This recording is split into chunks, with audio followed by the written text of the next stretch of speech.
और हमारे मध्य प्रदेश के शिक्षकों का ये हाल है, और आपको थोड़ी देर में पता चल जाएगा। मैंने एक स्कूल के छात्र से पूछा, बेटा बता गंगा कहाँ से निकलती है, किससे मिलती है? वो बोला, सर मेरा मुंह मत खुलवाओ। मेरे बाप ने कहा तू सीधा घर जाना, घर से स्कूल जाना, कोई किसी से मिले कहीं जाए तेरे को कोई लेना देना नहीं है। मैंने दूसरे छोरे से पूछा, मैंने कहा बता बेटा गंगा कहाँ से निकलती है, किससे मिलती है? वो बोला, सर मेरा मुंह मत खुलवाओ, गांव में झगड़ा हो जाएगा। मैंने कहा मेरे पिताजी गांव में झगड़ा नहीं होगा, बता गंगा कहाँ से निकलती है, किससे मिलती है? वो बोला, सर गंगा रात को 12 बजे निकलती है, कल्लू के लड़के से मिलती है। तालियां जोरदार बजना चाहिए। समस्या इधर फंसी पड़ी है। मैंने मास्टर साहब से पूछा कि गुरुजी तो बच्चों को क्या पढ़ा रहे हो? मैंने मास्टर साहब से पूछा कि बताओ गंगा कहाँ से निकलती है, किससे मिलती है? मास्टर साहब बोले गंगा अमरकंटक से निकलती है। मैंने कहा पूज्य मास्टर साहब गंगा अमरकंटक से नहीं हिमालय से निकलती है। तब बेरोजगारी पर वो व्यंग करते हुए कहते हैं कि गुरुजी 2500 रुपए की तनख्वाह में बेटा गंगा अमरकंटक से ही निकलेगी। जब तक पूरा वेतनमान नहीं मिलेगा गंगा हिमालय से कोई नहीं निकलवा सकता। समस्या इधर फंसी पड़ी है। और अपन दूसरे की क्या बात करें। मेरा खुद का जोड़ा अंग्रेजी माध्यम से पढ़ता है, मेरे से बोला, यार पापा आप कहाँ कवि सम्मेलन में मारे मारे फिरते हो, मेरा अंग्रेजी का पेपर है, कोई आपको निबंध आता हो तो बताओ। सर मैं आपको ईमानदारी से बताता हूँ यादव जी, मैंने अपना पहली से लेकर पोस्ट ग्रेजुएशन गाय के निबंध से ही कर लिया। हमारे ज़माने में एक ही निबंध आता था, मैंने कहा तू भी लिख। गाय एक उपयोगी पशु है, इसके 4 पैर होते हैं, 2 सींग होते हैं, गाय घास खाती है, गाय कई प्रकार की होती है, काली पीली सफ़ेद चितकबरी गाय अच्छे प्रकार की होती है। बोला यार पापा ये तो ठीक है, किसी और जानवर पे निबंध आ जाए तो। अबे मैंने कहा कवि का लड़का है, तेरे में इतनी अकल होना चाहिए, गाय का नाम हटाना, उस जानवर का नाम चिपका देना। तीसरे दिन जब पेपर दे के आया और मैं घर पहुंचा, मैंने कहा कोई बेटा पेपर हो गया? बोले पापा हो गया। मैंने कहा निबंध आया था? वो बोला आया था। निबंध गाय पे आया था? वो बोला बाप पे आया था। तालियां जोरदार बजना चाहिए। अबे मैंने कहा तूने क्या लिख दिया? बोला लिख दिया बाप एक उपयोगी पशु है, उसके 4 पैर होते हैं, 2 सींग होते हैं। दीपक भैया कमाल तो जब हो गया लिखा है कि बाप घास खाते हैं। अगर बात यहीं तक होती तो ठीक, आगे वो ये भी लिखा है कि बाप कई प्रकार के होते हैं, काले पीले सफेद चितकबरे बाप अच्छे प्रकार के होते हैं। समस्या यहाँ फंसी पड़ी है कि एक बात वो ऐसी लिखा है जो मैंने भी उसे नहीं बताई थी। वो ये लिखा है कि बाप सुबह शाम 2 लीटर दूध भी देते। समस्या इधर फंसी पड़ी है।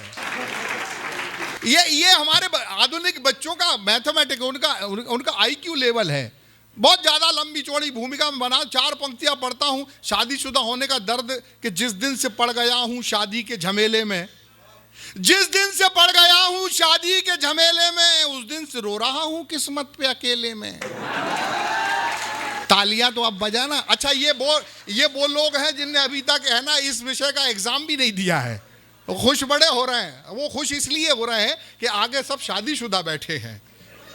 कि जिस दिन से पड़ गया हूं शादी के झमेले में, उस दिन से रो रहा हूं किस्मत पे अकेले में। और बेगम हमारी देखो AC में सो रही है, सागर मियां पड़े हैं भैंसों के तबेले में। और अगर इसी बात को मफतलाल जी हम हिंदी में कहें तो हिंदी में यूं कहेंगे कि जब से हुई है शादी यानी पूरी बर्बादी, यातायात जिंदगी का जाम होके रह गया। घर में भी काम करूं बाहर भी काम करूं, आदमी में खास था पर आम होके रह गया। रोज रोज मुझको सताए मेरी घरवाली, क्या करूं मैं जोरू का गुलाम होके रह गया। और घर वाली मेरी मुन्नी की तरह से नचती है, और संतोष सागर झंडू बाम होके रह गया। बहुत मौज मस्ती से आप सुन रहे हैं, बस इस मस्ती को बना के रखिए। हमारे बीच में शाहजहांपुर से एक नौजवान हास्य व्यंग का कुशल चितेरा कुलदीप शुक्ला के नाम से हमारे बीच में आते, जोरदार तालियों से मैं उन्हें आमंत्रित करता हूं। आप उनका हौसला बढ़ाइए। अभी बहन ने सरस्वती वंदना पढ़ी, पीछे से मैं बैठा सुन रहा था, ऐसे लग रहा था मंच पे बांसुरी बज रही है। अब आप बांसुरा सुनने के लिए तैयार रहो। बहुत बढ़िया, वाह। मैं गा नहीं पाता हूँ। स्वागत। दादा बचपन में एक बार गाने की कोशिश की थी, तो छोटा वाला भाई दौड़ के छत पे खड़ा हो गया और बोला, तो मैंने कहा तू छत पे क्यों गया? बोला इससे पड़ोसियों को पता लग जाए कि मैं नहीं गा रहा हूँ। वाह, क्या कहने भाई, वाह। मैं बहुत ज़्यादा लंबी भूमिका नहीं बनाता हूँ, अपने काव्य के परिचय की केवल 4 पंक्तियाँ, उसके बाद सीधे सीधे अपनी औकात पे आता हूँ। जी स्वागत। कि पूछता है जब कोई के हाथ से क्यों गाता हूँ मैं। हाँ, पूछता है जब कोई के हाथ से क्यों गाता हूँ मैं, और सबके हंसने में भला सुख कौन सा पाता हूँ मैं। वाह, सबके हंसने में भला सुख कौन सा पाता हूँ मैं। तब कहा मैंने, रुलाने को तो है दुनिया खड़ी, सबकी मुस्कानों में पल में सदियां जी जाता हूँ। वाह वाह। आज मेरा सौभाग्य है कि मुझे सरस्वती वंदना के बाद सबसे पहले नंबर पे नंबर मिल गया, वरना हमें तो पैदा होने के लिए भी 5वां नंबर मिला था। अच्छा, वाह। नहीं भाई, गलत बात मत समझिएगा, मैं 4-5 भाई बहन और आए थे जी। उसके बाद में मेरा नंबर लगा था। तो आज अलीगढ़ के लिए सुबह निकला। कविता मैंने बताया ना, मैं पत्नी और नेता 2 ही विषयों पर लिखता हूँ। पत्नी बोली कहाँ जा रहे हो? मैंने कहा अलीगढ़ जा रहा हूँ। बोले वहाँ क्या है? मैंने कहा कवि सम्मेलन है। बोले वहाँ से मेरे लिए क्या लेकर के आओगे? मैंने कहा अलीगढ़ में ताले मशहूर हैं और मैं ढूंढूंगा कवि सम्मेलन के बाद में ऐसी कौन सी दुकान है जहाँ पे बीवी की जुबान पे लगाने वाला ताला मिल जाए। वाह वाह वाह वाह, अच्छा है। होता भी यही है, पत्नी का सिस्टम बड़ा अजीब है। पत्नी आज तक वो पहेली है जिसको बनाने वाला आज तक नहीं समझ पाया, तो मैं क्या समझ लूंगा। क्या बात है, बहुत बढ़िया। एक आदत पत्नी हमारी भी है, विधाता की तरफ से मिली है। तो मैंने एक दिन पूछा, शादी नहीं हुई थी, कि प्रभु रोजी चलाने की मुझे कोई वजह दे दो, हंसूं सबको हंसाऊं मैं, प्रभु इतनी रजा दे दो। वाह। नहीं निर्दोष निश्चल हूँ मेरे मालिक मैं दुनिया में, मुझे मेरे गुनाहों की प्रभु पूरी सजा दे भाई दो। वाह। तो भगवान जी उस दिन मूड में बैठे थे, जब मैंने कहा कि मुझे रोजी चलाने की कोई वजह दे दो, तो भगवान जी का जवाब तुरंत आ गया। बोले तू करके मास्टरी खर्चा चलाए कह रहा हूँ मैं, और पढ़े तू हास्य और सबको हंसाए कह रहा हूँ मैं, और सजा तेरे गुनाहों की तुझे हर रोज मिल जाए, मेरे बच्चे इसी खातिर तो पत्नी दे रहा हूँ मैं। लेकिन ये वास्तविकता है कि शादी करने से पहले, जैसे भी पीछे युवा बैठे हैं, अभी इनको बहुत लगी होगी कि हमारी भी शादी होगी, बैंड बजेगा बाजा बजेगा, लेकिन वो जिंदगी भर कौन सा बैंड बजेगा ये इनको बाद में पता लगेगा। वाह। कि ब्याह करना, सुनिएगा मुक्तक सुनिएगा, कि ब्याह करना पंगा जिंदगी का सबसे बड़ा निकला जी। ब्याह करना पंगा जिंदगी का सबसे बड़ा निकला, अरे अपना तो नसीबी ससुरा चने के झाड़ पे चढ़ा निकला। वाह। और मती मारी गई थी जो कर बैठे ये ब्याह सगाई, छेना समझ के खाया साला दही बड़ा निकला। वाह वाह वाह, क्या कहने, बहुत अच्छा है। हमारी पत्नी ने हमसे कहा दादा जी कि मंचों पर जाते हो, कविता करते हो, कभी हमारे ऊपर कुछ 4 लाइनें लिख दी होती जी। मैंने कहा तुम्हारे ऊपर 4 लाइनें लिखता हूँ। मैंने 4 लाइनें लिखी और कसम से संतोष दादा 4 दिन ढाबे पर खाना खाया। अच्छा। पंक्तियां क्या लिखी थी कि गज जैसी काया हुई, पत्नी थोड़ी भारी भरकम है, कि गज जैसी काया हुई जाने कैसी माया हुई, मुझको तो पूरा शैलखंड लगती हो तुम। वाह। कि गज जैसी काया हुई जाने कैसी माया हुई, मुझको तो पूरा शैलखंड लगती हो तुम, और जब जब सताती हो तो हाड़ से कपाती हो, तो माघ पूस वाली वही ठंड लगती हो तुम। वाह। और रोष में जरी हो जब क्रोध में भरी हो तब, गर्मी जेठ मास की प्रचंड लगती हो तुम, और सच कहूँ प्राण प्रिय पाप कुछ मैंने किए, दिया जो विधाता ने वो दंड लगती हो तुम। बहुत बढ़िया। जब उल्टा जोड़ा बन जाता है तो दिक्कत होती है कि पति हल्का हो, मेरे जैसे हल्की चेचिस वाला हो, और पत्नी भारी भरकम, तो वहां पर प्रॉब्लम बहुत होती है जी। कि वैसे हल्की छरहरी काया होना वैसे तो नियामत बहुत बड़ी है, हल्की छरहरी काया होना वैसे तो नियामत बहुत बड़ी है, और खुद के साथ साथ अगर घरवाली की भी मिल जाए तो समझ लो किस्मत आपके साथ खड़ी है। वाह वाह वाह वाह वाह वाह वाह। और अगर कहीं घरवाली मिल गई मेरी तरह भारी भरकम, हाँ। तो दादा मुसीबत का और छोर नहीं। ऐसा लगता है कि अवैध निर्माण के पास नगर निगम की जेसीबी खड़ी है। वाह वाह वाह वाह, क्या कहने भाई, वाह। अच्छा, एक बार हमारे पत्नी से रोज झगड़ा होना एक बार जरूरी है। तो एक दिन ससुर जी घर पे आ गए, हमने ससुर जी से पूछा कि क्या आपके पूर्वज बंटवारे के समय पाकिस्तान से आए हैं? हमने ससुर जी से पूछा कि क्या आपके पूर्वज बंटवारे के समय पाकिस्तान से आए हैं, या फिर आप सासू माँ को पाकिस्तान से ही ब्याह के लाए हैं? क्या बात। या फिर आप सासू माँ को पाकिस्तान से ही ब्याह कर लाए हैं और वक्त बेवक्त मेरे ऊपर आतंकियों जैसा हमला होता ही रहता है। आपकी बेटी ने यह आतंकवादी गुण कहाँ से पाए हैं? वाह भाई, वाह वाह वाह वाह वाह वाह वाह। अब ससुर जी बोले बेटा सहन करना सीख ले, बेटा सहन करना सीख ले, सहनशीलता गुण महान है। वाह।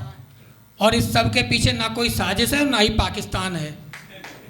और तू इतने बड़े टुकड़े को लेकर के रो रहा है, अबे समझ तो पहले मेरे पास उसी टुकड़े का पूरा थान है। वाह भाई, वाह वाह वाह वाह, क्या। दादा पत्नी पर बहुत बोल दिया, मातृशक्ति बैठी हुई है, मैं प्रणाम करता हूँ। दो बातें अगर नेता पर ना करूं, मैं तो मेरी लक्षण खराब है, तुम तो पढ़ते जा। नेता पर अगर दो बात ना करूं तो बात अधूरी रह जाती है, क्योंकि मेरे दो ही विषय हैं, उतने पर ही बोलता हूं, उससे ज्यादा बोलने की क्षमता ही नहीं है। जी जी। और आप लोगों को प्रणाम करने के अलावा मेरा कुछ करने की औकात ही नहीं है। वाह। तो नेताओं की बात जब करते हैं ना, तो नेता साहब, अभी देखो नेताजी, उनके पास समय नहीं था, चली गई, लेकिन नेता साहब जब मंच पे माइक पकड़ते हैं तो बहुत झूठ बोलते हैं, इतना झूठ बोलते हैं कि भाई साहब, वो नेता हमारे यहाँ लखीमपुर बगल में है, वहाँ जंगल के पास में जनसभा हो रही थी, और नेताजी बार बार बहुत विपक्ष के थे, बहुत चिल्ला रहे थे, बोले मेरे पीछे ईडी लगा रखा है, मेरे पीछे सीबीआई लगा रखा है, मेरी 72 इंक्वायरियां निकलवा रखी हैं, लेकिन मैं किसी से नहीं डरता हूं, मैं शेर का बेटा हूं।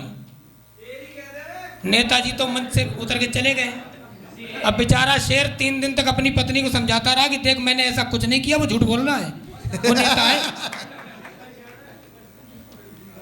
क्या कल शाम सभा में एक नेता गजब कर गया, व्यंग्य आप तक पहुंच जाए तो आशीर्वाद देना, कि कल शाम सभा में एक नेता गजब कर गया और अपनी बात को दमदार बनाने के लिए हद से गुजर गया, और बाप की कसम खाई और कर दिया जनता से झूठा वादा। मित्रों, सवेरा होने से पहले ही उसका पड़ोसी मर गया। अब अपनी पटरी नहीं आती नेताओं से, तो हमने एक नेता को मारने का प्लान बनाया, और उसे सोते हुए डसवाने के लिए कोबरा नाग मंगाया। मगर जब मौके पर पहुंचे तो साहब कोबरा नाग भी डर गया और नेता को काटने की बात से साफ मुकर गया। क्या कहने। मैंने कहा अबे क्यों बना बनाया प्लान चौपट कर रहा है? अबे जब इंसान को डसना तेरी फितरत है, फिर एक इंसान को डसने से क्यों डर रहा है? सांप बोला अबे अपनी बकवास बंद कर, एकदम जायज मेरा डर है, मेरे तो सिर्फ फन में जहर है, इसके तो हर फन में जहर। वाह वाह, बहुत अच्छा। लेकिन साहब बहुत अच्छा है। लेकिन अब लोकसभा का चुनाव आ रहा है, 4 दिन की बात है। मैं एक मुक्तक के साथ आपसे विदा लेता हूं जी, कि जब चुनाव आता है तो आपको देखते हैं कुकरमुत्तों की तरह नेताओं की फसल उग जाती है। कि हुआ क्या कि जैसे ही चुनाव आया कि गली गली नेता दिखने लगते हैं, और दल बदलने वालों की तो बात ही क्या है। तो देखिएगा कि आते ही चुनाव गांव, लेकिन नेताओं के दल बदलने से कभी कभी उनके घर में ही प्रॉब्लम हो जाती है। बिल्कुल। कि आते ही चुनाव गांव गली कूचा शहरों में रैलियों सभाओं का था दौर एक चल दिया। आते ही चुनाव गांव गली कूचा शहरों में रैलियों सभाओं का था दौर एक चल दिया। और माहिर था एक नेता दल को बदलने में, मौका सही देखो उसने दल को बदल दिया। और पत्नी ने कहा तू है दोगला बड़ा ही भारी, पत्नी ने कहा तू है दोगला बड़ा ही भारी, जनता का आस विश्वास तूने छल दिया। और नेताजी तो दल ही बदलने में बिजी रहे, पत्नी ने इस बार पति ही बदल दिया। बहुत बहुत धन्यवाद। कि हमने किसान के खेत में घुसे हुए, समस्या पर आधारित कविता है, व्यंग्य की कविता है, जहाँ जहाँ तक पहुँचती जाए आशीर्वाद मिल जाए। कि हमने किसान के खेत में घुसे हुए एक सांड से पूछा कि क्यों अति कर रहे हो। हमने किसान के खेत में घुसे हुए एक सांड से पूछा कि क्यों अति कर रहे हो? अरे किसान ने पसीना बहाकर उगाई है ये फसल और तुम बिना भाव के चल रहे हो। किसान ने पसीना बहाकर उगाई है ये फसल और तुम बिना भाव के चल रहे हो। और फसलों को चरकर और रौंद कर इनका जीवन नरक मत बनाओ। और ये जगह तुम्हारी नहीं है, चरना है तो किसी जंगल या चारागाह में जाओ। चरना है तो किसी जंगल या चारागाह में जाओ। तो सांड बोला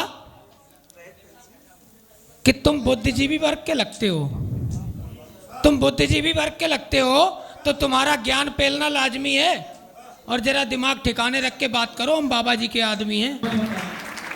जरा दिमाग ठिकाने रख के बात करो, हम बाबा जी के आदमी हैं। और तुम्हें पता नहीं है कि चारागाहों पर और जमीनों पर दबंगों और प्रधानों का कब्जा चल रहा है और गौशालाओं के दाने और भूसे से पता नहीं कितने केयर टेकरों का परिवार चल रहा है। और अभी तो वक्त हमारा चल रहा है, अभी तो वक्त हमारा चल रहा है। हम ऐसा ही करेंगे और जब तक ये वक्त कायम है, अरे खेत छोड़ो, हम खलिहान तक चलेंगे। और इतने निरीह भी नहीं है, इतने निरीह भी नहीं है कि हमें कोई भी ठोक के चल देगा। अबे इंसान समझा है क्या जो किसी नेता का बेटा हमें अपनी गाड़ी से कुचल देगा? इंसान समझा है क्या जो किसी नेता का बेटा हमें अपनी गाड़ी से कुचल देगा? और अब तेरी औकात नहीं है, अब तेरी औकात नहीं है जो कसाई के हाथों मेरी गर्दन कट जाएगी। और हाँ, मैं विकास दुबे भी नहीं हूं जो मेरी गाड़ी पलट जाएगी। मैं विकास दुबे भी नहीं हूं मैं जो मेरी गाड़ी पलट जाएगी। और आखिरी दो पंक्तियों में दादा कविता का सार अगर मिल जाए तो आशीर्वाद देना। किसान बोला कि जब तक ये सियासी लोग हमारे नाम पर वोटों से अपनी झोली भरते रहेंगे, चाहे किसान रोए या खुद तुम रो, हम सांड ऐसे ही हर फसल चरते रहेंगे, हम सांड ऐसे ही हर फसल चरते रहेंगे। बहुत बहुत आभार, बहुत बहुत धन्यवाद।